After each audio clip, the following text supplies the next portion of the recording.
ரிமி கிச்சனுக்கு உங்களே வரவேற்கிறேன். இன்றைக்கி நம்ம எப்போவுமே கீரை கடைவோம், கீரை பருப்பு போட்டு கடைவோம், கூட்டு பண்ணுவோம், சாம்பாரில் போடுவோம், இல்லைனா பொரியல் பண்ணுவோம். வேறு எதுவுமே பண்ணுறதில்ல. ஆனால் அதெல்லாம் பண்ணால் கொஞ்சம் அதிகமாக செய்துட்டோம்னா மீந்து போயிடும். பசங்க சரியாக சாப்பிடல, வீட்டில் வேலைக்கு போனவங்க ஈவினிங் நைட்டு வந்தாங்கன்னா சாப்பிட மாட்டாங்க கீரை, அப்போ மீந்து போயிடும். அப்படி இருக்கும்போது நம்ம கீரையை சாப்பிடணும், ஆனால் அதே டைம் வந்து எல்லோரும் சாப்பிட்ணும், அதே டைம் வந்து மீந்தும் போகக்கூடாது. அப்படி கெட்டு போகாமல் மீந்து போகாமல் இருக்கணும்னா ஒரு ஈஸியான மெத்தட் இது வந்து கீரை தொக்கு. நம்ம ஒரு கடாய் வச்சுப்போம். எந்த கீரை வேணால் யூஸ் பண்ணிக்கலாம் நீங்கள். நான் வந்து எங்கள் வீட்லேயே செடியில் இருக்கிறதுனால மணத்தக்காளி கீரை யூஸ் பண்ணுறேன். மணத்தக்காளி கீரை வாய்ப்புண்டுக்கெல்லாம் ரொம்ப நல்லது. அரைக்கீரை இருந்தாலும் யூஸ் பண்ணிக்கலாம், முளைக்கீரை இருந்தால் யூஸ் பண்ணிக்கலாம், பாலக்கீரை இருந்தாலும் பண்ணிக்கலாம். எந்த ஒரு கீரையோ வீட்டில் இருக்க கீரையை இந்த மாதிரி தொக்கு மாதிரி பண்ணலாம். ஆனால் முருங்கைக்கீரை பண்ணாதீங்க, முருங்கைக்கீரை அவ்வளோ நல்லா இருக்காது. அது பொரியல் பண்ணால் தான் நல்லாயிருக்கும். எண்ணெய் ஊற்றி கடுகு கொஞ்சம் போட்டுப்போம். இந்த நம்ம கீரை எப்படியாவது வயிற்றுக்குள்ளே போகணுன்னா இந்த மாதிரி பண்ணிவிட்டு நீங்கள் சாதத்தில் மிக்ஸ் பண்ணி கொடுத்து அமிச்சிங்கன்னா கூட குழந்தைங்க ஸ்கூலில் சாப்பிட்ருவாங்க, காலேஜில் சாப்பிட்ருவாங்க.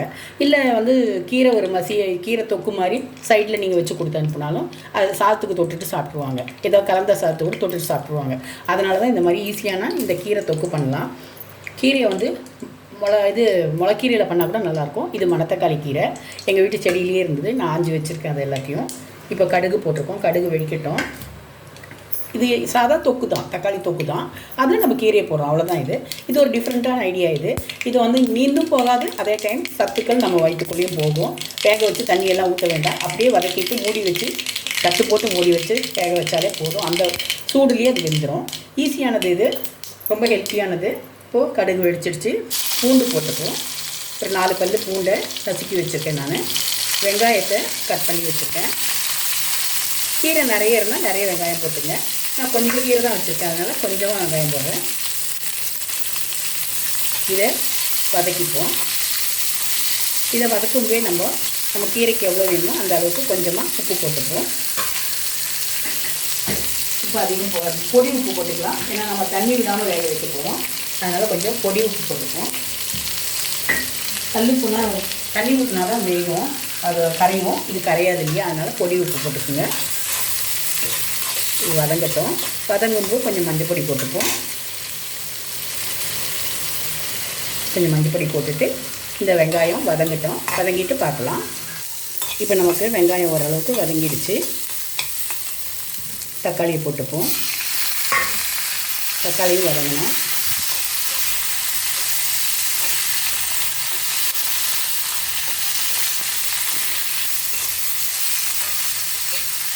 தக்காளி கொஞ்சம் வதங்கட்டும். தக்காளி வதங்கிறதுக்கு நம்ம மூடி வச்சுருவோம். சரியில்லை,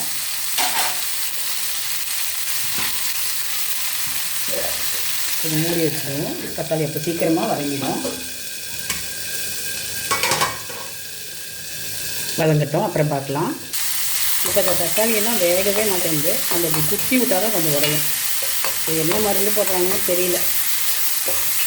முன்னெல்லாம் தக்காளி போட்டு வதக்கி மூடி வச்சா அப்படியே குழப்பலான்னு வந்துடும். இப்போ தக்காளி வேக மாட்டேங்குது, தோல் ரொம்ப பலமாக இருக்குது. இப்படி கொஞ்சம் குத்தி விட்டுருவோம். ஸ்டவ்வை கொஞ்சம் சிம்மில் வச்சுப்போம். வெங்காயம் கருகி போயிடக்கூடாது.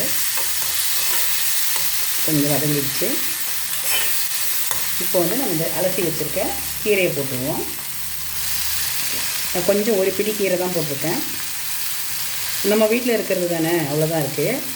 நீங்கள் கொஞ்சம் அதிகம் செய்கிறது இருந்தால் கொஞ்சம் அதிகமாக போட்டுருங்க. நான் சின்ன தக்காளி 2 போட்டிருக்கேன். நீங்கள் ஒரு கட்டு கீரை போடுறதா இருந்தால் ஒரு 4 தக்காளி போட்டுருங்க. வெங்காயம் 2 வெங்காயம் போட்டுருக்குங்க. நம்ம எவ்வளோ குவான்டிட்டி செய்கிறோமோ அதுக்கேற்ற மாதிரி பொருளை அதிகமாக பண்ணிக்கோங்க. இப்போது இது நல்லா கொஞ்சம் வதங்கட்டும். இது வதங்கும்போது நம்ம கொஞ்சம் இதில் மிளகா பொடி போட்டுப்போம். நான் ப்ளெயின் சில்லி பவுடர் தான் போடுறேன். தனியாவோடு இருக்க மிளகா பொடி போட்டோன்னா சதன்னு ஆகிடும்.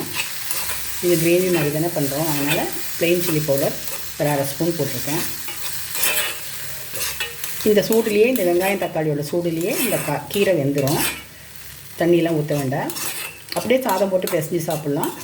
இல்லை சைட் டிஷ் மாதிரி சாதத்துக்கு மேலே வச்சு அனுப்புனீங்கன்னா அந்த கீரையை அவங்க அப்படியே தொட்டுட்டு சாப்பிட்லாம். குழம்பு சாதத்துக்கோ கலந்த சாதத்துக்கோ கீரையை தொட்டு சாப்பிட்லாம். அதுக்கு தான் இந்த ஐடியா.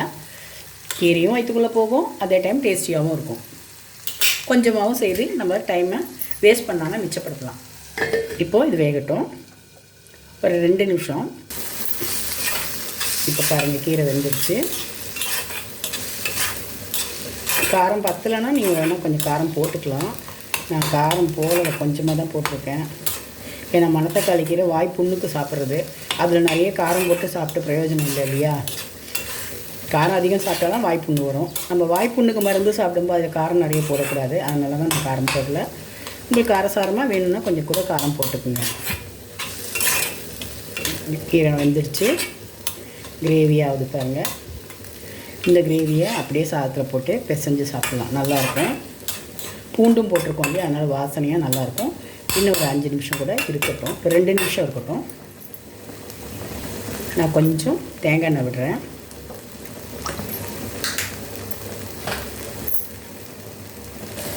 அவ்வளோதான், ரெடி ஆகிடுச்சு நம்ம கீரை தக்காளி தொக்கு. இதை வந்து சாதத்துக்கும் போட்டு பிசைஞ்சு சாப்பிட்லாம். இட்லி தோசை கூட சைட் டிஷ்ஷாக தக்காளி தொக்கு தானே தொட்டு சாப்பிட்லாம். இல்லை நீங்கள் ஏதாவது குழம்பு சாதம் கொண்டு போக இருந்தால், கலந்த சாதம் கொண்டு போக இருந்தாலும் கீரையை சைட் டிஷ்ஷாக கொண்டு போகலாம். கொடுத்து அனுப்பலாம். நீங்கள் வீட்டிலேருந்து ஆஃபீஸ் போகிறவங்களுக்கோ ஸ்கூல் போகிற குழந்தைங்களுக்கோ கொடுத்து அனுப்பிச்சிங்கன்னா அவங்க நல்லா கீரையை ஃபுல்லாக சாப்பிடுவாங்க. இந்த மாதிரி கீரையை சாப்பிடாத குழந்தைங்க கூட இப்படி செய்திங்கன்னா சாப்பிடுவாங்க. இந்த கீரை தக்காளி தொக்கு செய்து பாருங்கள் எல்லோரும் வீட்டில். ரொம்ப ஈஸியானது. நம்ம வீட்டில் இருக்க பொருளை வச்சு தான் நம்ம செய்திருக்கோம். எக்ஸ்ட்ரா எதுவுமே இல்லை. ஈஸியானது, ஹெல்த்தியானது, ரொம்ப ஈஸியாக எல்லாருமே ட்ரை பண்ணி பார்க்க முடியும். இந்த மாதிரி ஈஸி ரெசிபீஸ்க்கு ரெமி கிச்சனை எல்லோரும் ஃபாலோ பண்ணுங்கள். சப்ஸ்கிரைப் பண்ணுங்கள், லைக் பண்ணுங்கள், ஷேர் பண்ணுங்கள், எங்களை ஃபாலோ பண்ணுங்கள். தேங்க்யூ.